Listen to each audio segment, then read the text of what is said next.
So, Steve, we'll only get a few more of these big polls before Election Day. What does this one show? Yeah, it shows a shift on it from our last poll in September. So, again, the tie here in our new poll, Trump versus Harris, and put that side by side with the last time we checked in on this race when it was a 5-point Harris advantage. Now, what has changed events-wise, just to put this in some context from then to now, this poll here where Harris was up 5 was taken just after that Harris-Trump debate in September. Since then, obviously, there's been the vice presidential debate. There have been a number of events, Harris interviews. So the context of sort of the poll has changed a bit. And this might be the biggest change within the poll here. It has to do with the basic image of each candidate. We ask folks, do you have a positive or negative impression of Trump and Harris? You can see, look, 43-51 for Trump. That's negative. 43-49 for Harris. Not much different. They're basically even on this question now, but that was not the case when we polled this race a month ago. A month ago, Harris was actually above water, as they say, 48% favorable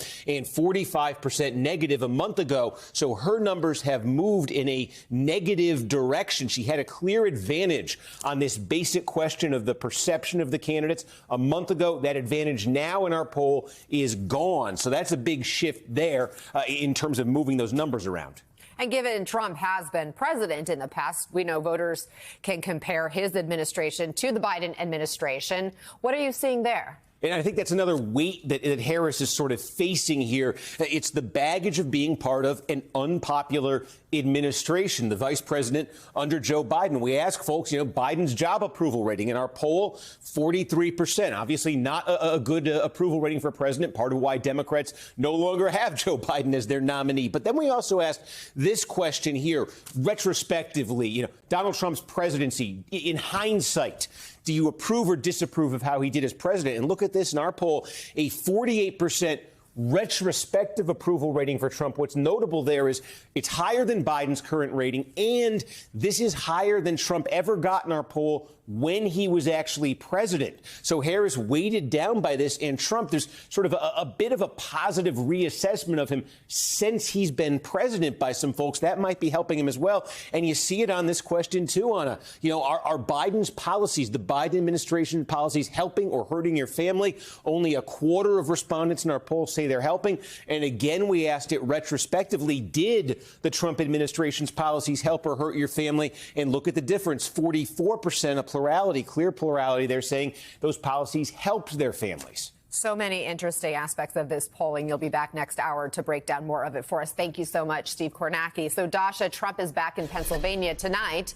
This weekend, we heard some of his most alarming rhetoric yet, framing his political opponents as criminals and enemies. Walk us through it.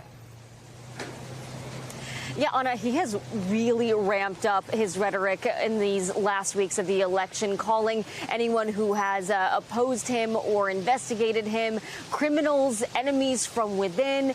Take a listen to some of what he said over the weekend. I mean, she's a criminal.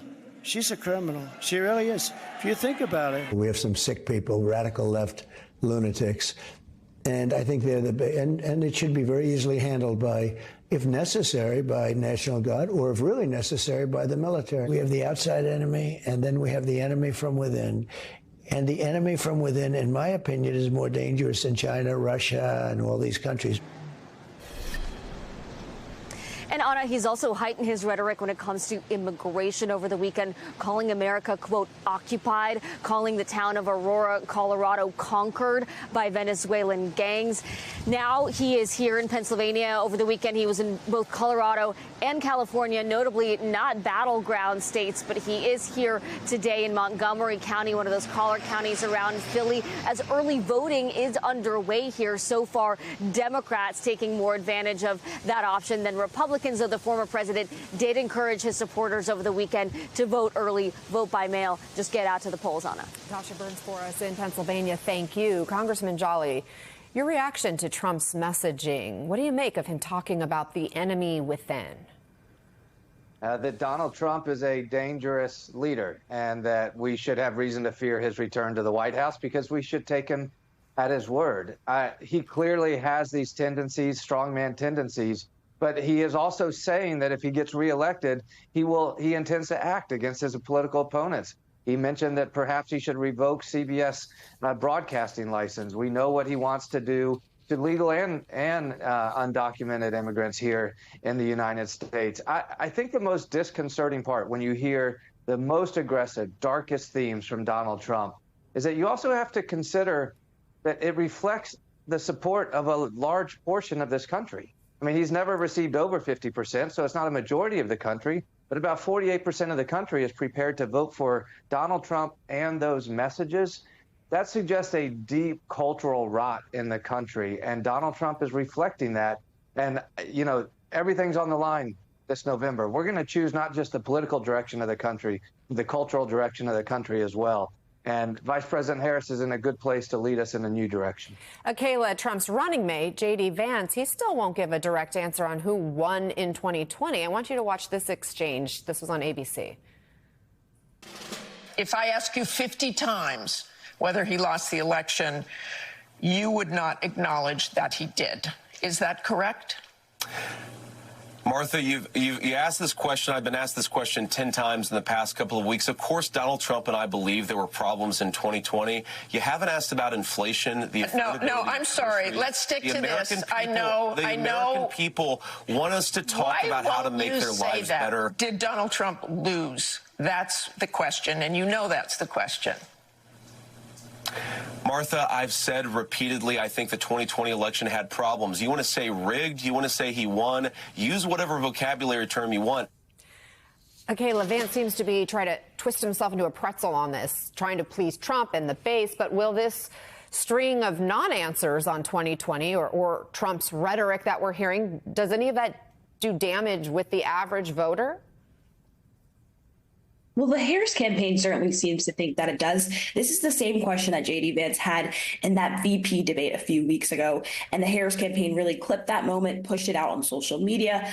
But the thing is, voters, when it comes to the question of democracy, they tend to really conflate it. It's popular both with Republicans and Democrats, but for different reasons. And in some ways, Vance is right. Voters, especially persuadable voters, want Harris to talk about the economy and immigration. And those are areas where she could really draw a separation with herself and Joe Biden. And that's something that she's particularly under pressure to do right now. And yet she hasn't really been able to answer that question when it comes to her about how she would be different than Joe Biden. And that's probably in huge part because she respects the president. She's still part of the administration and really honors Biden for both choosing her to be vice president and endorsing her very early in this race. Congressman Vance also said Trump's attorney general pick will be more important than his VP pick if he is elected here.